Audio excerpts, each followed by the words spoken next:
This week on World Stories. Despised and marginalized, homosexuals in Russia.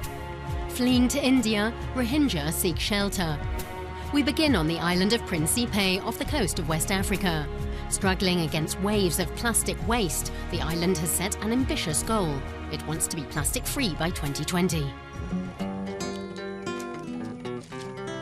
Dia fui na praça, na cidade de Santo Antônio. Aí encontrei uma miúda, chamei por ela, de repente eu deparei. Taking it easy is a way of life on Principe. But they're definitely not taking the easy road when it comes to protecting the environment. 24-year-old Selena Fernandez has a big day ahead. Bom dia. Good morning. I've come for your plastic bottles. Today's collection day. Have you got them all ready? As garrafas estão prontas. Recycling plastic has become a major activity on the island, and young and old are getting in on the action. The collection depot will be busy the entire day.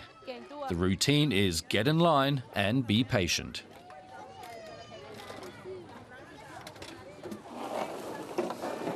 Celine Fernandez is helping out with the counting. She works in the Biosphere Reserve team. She says most of the plastic bottles arriving on the island contain palm oil for cooking. By holding collections every few months, the team has gathered up 450,000 bottles. For every 50, they hand out a reusable container made of stainless steel. We have 4 tons of plastic stored on the main island of São Tomé. A maritime transport company is helping us by taking it to Lisbon free of charge. 2 recycling companies there will receive it. Mass tourism hasn't yet come to the island, and that's the way they want to keep it. But the locals also need jobs. So the idea is to upcycle the island's waste, 70% of which is organic. These women are making commercial compost. It's a new venture on the island and it's hard work. The compost beds need to be turned 3 times a week. Plastic. That's bad. The women are aiming to sell their first compost in 3 months. They've already approached potential clients, and they hope all their hard work will eventually pay off.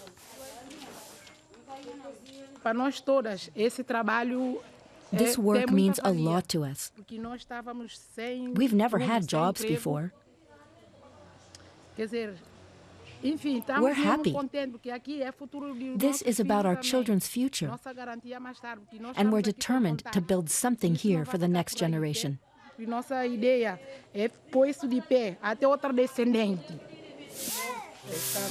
Principe Island, certainly not taking the easy way.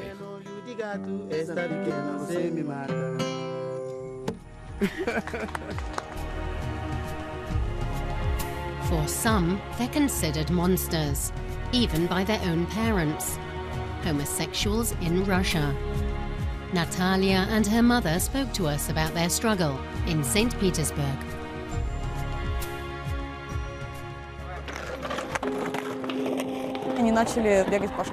They were running around school screaming that I'm a damn lesbian and that I should die. Their homophobia was reason enough to attack me.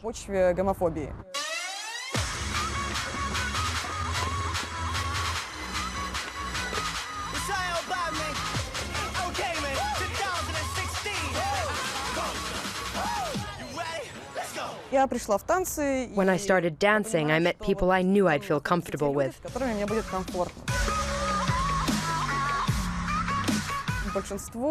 Most of them are either bisexual or lesbian. It gives me a feeling of freedom.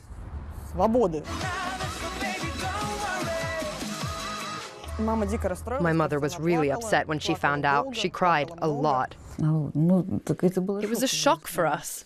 I'll admit, I even felt a physical aversion. My God, is my daughter a monster or a freak? I certainly felt uneasy about it. And what will people say? There are people who can never find out. You can't even hint at it.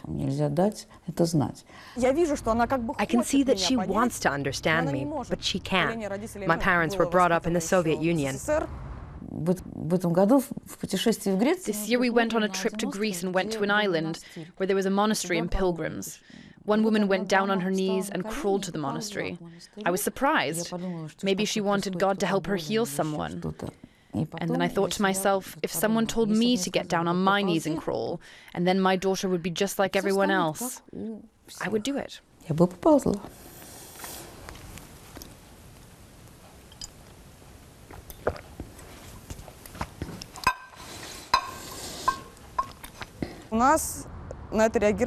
In Russia, the reaction is harsh. Some parents freak out and kick their kids out of the house, even disown them. And that's not all.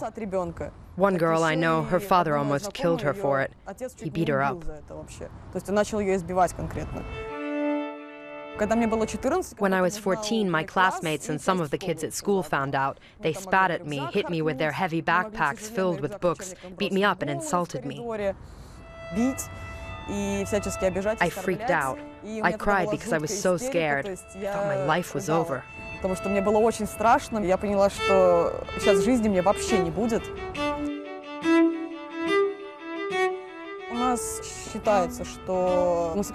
Homosexual relationships are seen as degrading here. People react really aggressively to them. If I realize at some point that I just can't live here anymore, I'll have to find a way to leave.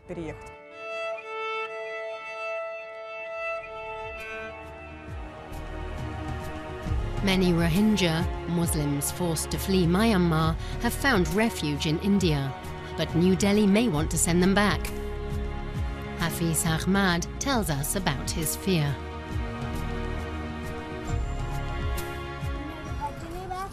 They live in squalor, but at least they're safe. A group of Rohingya refugees have made this shanty town in Delhi their home. Many work as rag pickers and casual laborers. This is where we met Hafiz Ahmad last year.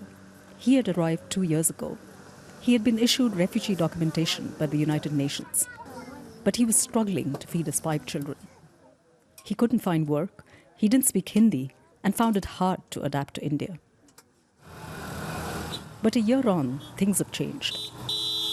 Hafiz can navigate Delhi's chaotic roads ever since he began driving a rented rickshaw. It brings him a regular income, between 5 to 6 euros a day. His children study in a government school. Today he picks up his daughter, Munni Attar. Hafiz says he's grateful to India for the chance to build a new life for himself and his family.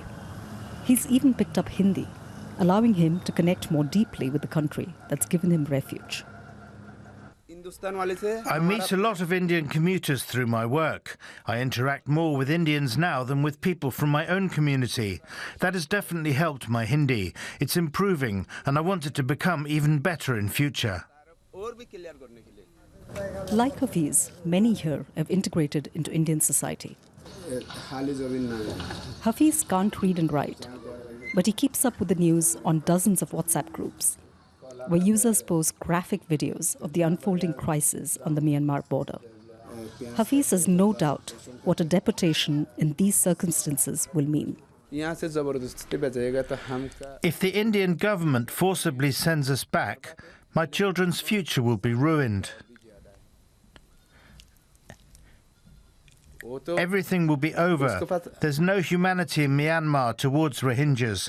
We'll all be killed if we're sent back. The feelings are shared by many of Hafiz's friends in the settlement. There's little else they speak of nowadays. I'm very scared. My mother and sisters still live in Myanmar. Some of my relatives have been killed. Where would we go? But some are clinging on to a sliver of hope. When I fled from Myanmar and came to India, I realized everyone has rights here. Even animals have rights. This is a law-based country. There's equality.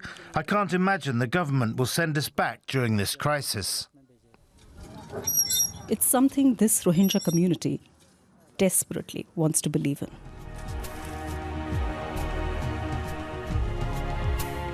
Can traditional bookstores survive in the age of the internet?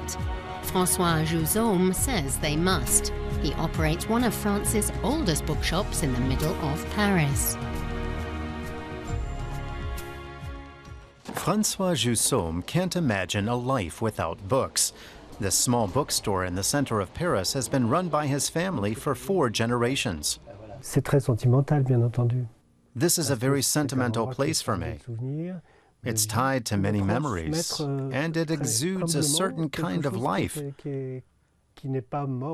Being a bookseller means humbly passing something on that's existed for generations. We can't ever let this history of ideas be interrupted.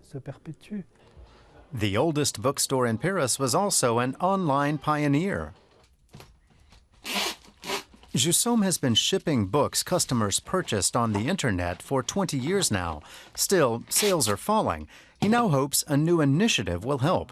Around 700 booksellers in the country have set up a database that lets customers reserve and pick up books at leisure. Here it's all about proximity. When many people come to pick up a book, they often forget at first that they ordered it online. This initiative allows us to once again establish human contact with customers. François Jousaume remains optimistic that small stores like his will survive.